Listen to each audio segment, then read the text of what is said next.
Ciao ළමයි කොහොමද ඔයාලට? ඔයාලා හොඳින් නේද? ඉතින් ඔයාලා මගේ channel එකට අලුත් කෙනෙක් නම් මගේ channel එක subscribe කරන්න. ඉතින් අපි යමු අපේ අලුත් වීඩියෝ එකට. අපි දැන් අද හදන්න යන්නේ ආප්ප. ඉතින් මම ගත්තේ ආප්ප පිටි හාල් පිටි ග්‍රෑම් 500ක්. 500ට අවශ්‍ය වෙන අපිට සීනි හැඳි දෙකක්. ඊට්ස් පාන් පිටි හැඳි දෙකක් ඒ දාලා අපි කලවම් කරලා ඊට පස්සේ අපි දාගන්නවා පොල් කිරි දාලා මේ වගේ උකු මිශ්‍රණයක් එකටම අපි හදා ගන්න ඕන. ඊට පස්සේ මේ මිශ්‍රණය අපි තියන්න ඕන පැය 6ක්වත් උඩරිම තියන්න ඕන. ඉතින් අපි පැය 6කින් ආවෙත් හම්බෙමු. ඉතින් මේ තමයි අපේ පැය 6කට පස්සේ පිටි මිශ්‍රණය. ඉතින් මෙහෙම ලස්සනට ඒක පිපිලා තියෙනවා. උඩරින් පැය 6ක්වත් අනිවාර්යයෙන්ම අපි තියන්න ඕන. ඉතින් දැන් තමයි අපි ලුණු එකතු කරන්නේ මේකට. කලින් ලුණු එකතු කරගන්නේ නැහැ. රස අණුව ලුණු එකතු කරගන්න. රස අණුව ලුණුයි හොඳට ගසාගත් බිත්තරේකුයි එකතු කරන්න.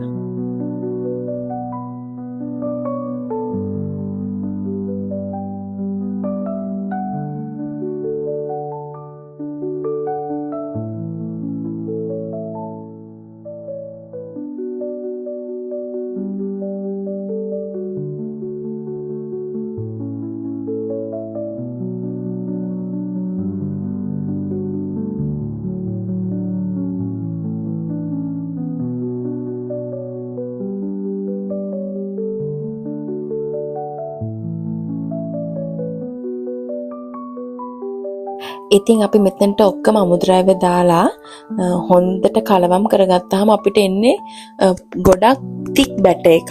ඉතින් ඒක තික් එකට එන්න බෑ. මොකද ආප්පයක් හදද්දී ඒක පොඩ්ඩක් තියෙන්න ඕන ලස්සනට. ඉතින් මම මෙතනට මගේ බැටර් එක පොඩ්ඩක් දියාරු කරගන්න ආයෙත් පොල් කිරි දාලා ඒක ලස්සනට හදා ගන්නවා.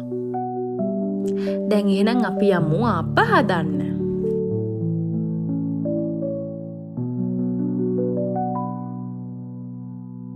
ඉතින් මේ විදිහට අපි රතුන තාච්චියට අපේ බැටර් එක දාපුවාම මෙහෙම ලස්සනට ආප්ප එනවා.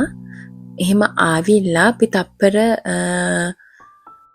30ක් විතර වගේ තිබ්බහම ලස්සනට මේ විදිහට ආප්ප එනවා. මගේ කන චූට්ටක් විතර කර වුණා වටේ.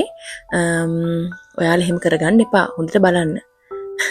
මේ විදිහට ප්ලේන් අප්ප තව අපිට බිත්තර අප්ප දාලා මේ විදිහට හදාගන්න පුළුවන්. ඉතින් මේ විදිහට තමයි මගේ ආප්ප ආවේ. දැන් අපි රස බලන්න දෙන්න යන්නේ මගේ ලොකු මස්සිනාට. ඉතින් අපි ආයෙත් අලුත් වීඩියෝ එකකින් හම්බෙමු ළමයි.